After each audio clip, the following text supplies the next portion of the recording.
हरे कृष्णा।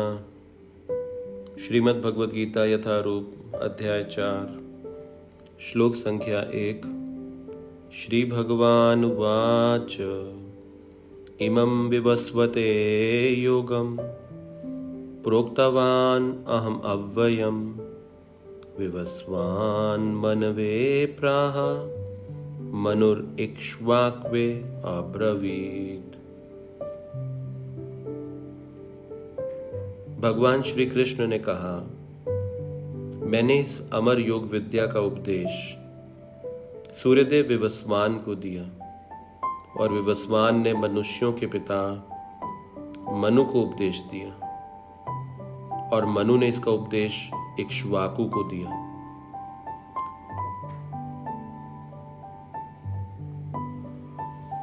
तो पिछला अध्याय अंत हुआ काम, उसके दुष्प्रभाव, उसके निवास स्थान, उसकी गहराई। तो चौथा अध्याय आरंभ होने जा रहा है। उस काम का उपचार क्या होगा।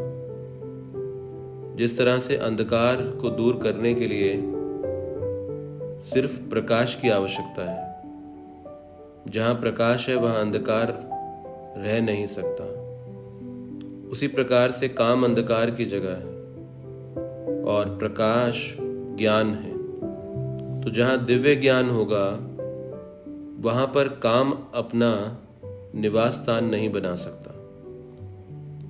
इसीलिए चौथे अध्याय दिव्य ज्ञान के शीर्षक से आरंभ हुआ है कि काम जैसे दुर्जय शत्रु को जीतने के लिए, अंधकार को हटाने के लिए प्रकाश जैसे दिव्य ज्ञान की आवश्यकता है। तो चौथे अध्याय का आरंभ श्री भगवान कर रहे हैं, क्योंकि भगवान से जुड़ा ज्ञान ही दिव्य ज्ञान हो सकता है और वो दिव्य ज्ञान हमारे काम जैसे शत्रु का विनाश कर सकता है। इसीलिए परम भगवान कृष्ण यहां पर नामों की सूची दे रहे हैं। ये जो नामों की सूची है, ये कोई साधारण लोगों के नाम नहीं है। यहां पर नाम दिए गए हैं सूर्यदेव विवस्वान, यहां पर मनुष्यों के पिता मनु, और फिर इक्ष्वाकु जिनके वंश में परम भगवान श्री रामचंद्र जी भी आए। तो ये साधारण लोगों के नाम नहीं है। तो भगवान यहाँ पर ऐसे नाम गिनवा रहे हैं जिनको भगवान ने ये दिव्य ज्ञान प्रदान किया। तो ये ज्ञान साधारण लोगों को नहीं दिया गया, ये बड़े जिम्मेदार लोगों को दिया गया। तो इसका मतलब भगवत गीता जिम्मेदार लोगों के लिए बनी है, और जो जितना ज़्यादा जिम्मेदारी पर है उसके लिए उतनी ज़्यादा आवश्यकता है इस दिव्य ज्ञान को समझने, सीखने और अपने जीवन में अपनाने के लिए। क्योंकि साधारण लोग ऐसे लोगों को देखकर प्रभावित होते हैं। तो भगवान ने इस ज्ञान को लाखों साल पहले सूर्यदेव विवस्वान को दिया। तो जो भगवत गीता हम पढ़ रहे हैं, सुन रहे हैं, ये अर्जुन को दी गई 5000 साल पहले, और उस गीता में भगवान ये रेफरेंस दे रहे हैं कि मैंने यही ज्ञान जो तुम्हें मैं दे रहा हूं, ये मैंने सूर्यदेव विवस्वान को दिया लाखों साल पहले। तो भगवान हमें इस भौतिक जगत जैसे अंधे कुएं से बाहर निकालने के लिए इतने तत्पर हैं, इतने उत्सुक हैं कि सूर्यदेव विवस्वान को दिया, लेकिन वो ज्ञान लुप्त हो गया। तो अब भगवान अर्जुन के माध्यम से इस ज्ञान को पुनर्स्थापित करने के लिए फिर से भगवत गीता का ये संदेश प्रदान कर रहे हैं। तो ये भगवान की उत्सुकता को प्रदर्शित करता है कि भगवान जीव को इस भौतिक जगत से बाहर निकालने के लिए कितने उत्सुक हैं।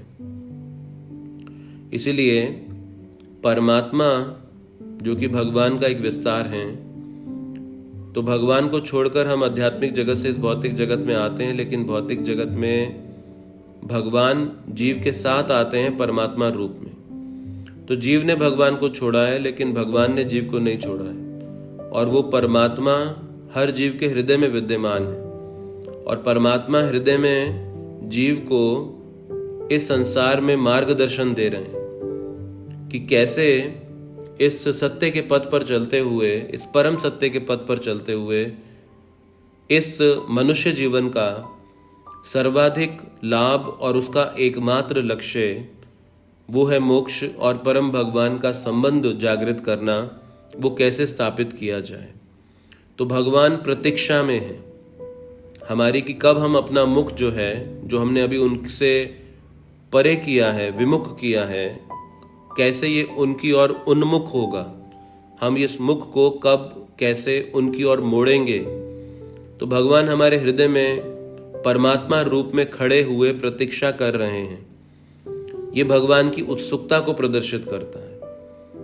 तो भगवान यहाँ पर किसी साधुओं के नाम नहीं दे रहे हैं। ये बड़े बड़े प्रशासक हैं, बड़े बड़े जिम्मेदार लोग हैं। इनको चुनाव किया गया ये ज्ञान हम तक पहुंचाने के लिए, ये समझाने के लिए कि ये ज्ञान हर एक के लिए कितना अधिक आवश्यक है। तो इसीलिए ये दिव्य ज्ञान का जो अध्याय आरंभ किया गया है, ये दिव्य ज्ञान हमारे जीवन के सारे अंधकार रूपी अनर्थों को नष्ट करने के लिए सक्षम है।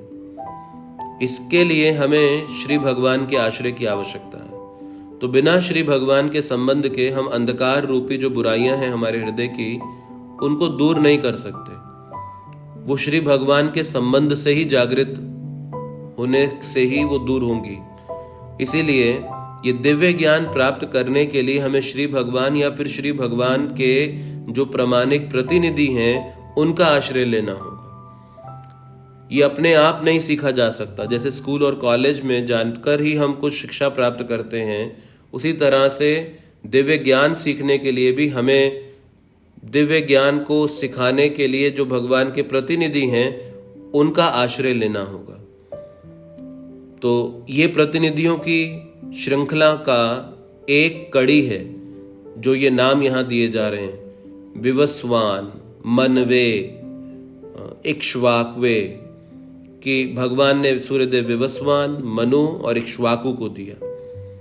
तो इसके साथ ये चौथा अध्याय आरंभ होता है, क्योंकि तीसरा अध्याय का जब अंत हुआ तो भगवान प्रतीक्षा कर रहे थे कि अभी अर्जुन कुछ पूछेंगे, कहेंगे या फिर युद्ध करना आरंभ करेंगे। लेकिन भगवान ने अनुभव किया कि अर्जुन के मन में अभी और संशय हैं, वो और सुनना चाहते हैं और जानना चाहते हैं। इसके साथ ये चौथा अध्याय आरंभ हुआ। तो जब हम भगवान के बारे में सुनेंगे तो उसका प्रभाव क्या होगा, हम और सुनना चाहेंगे।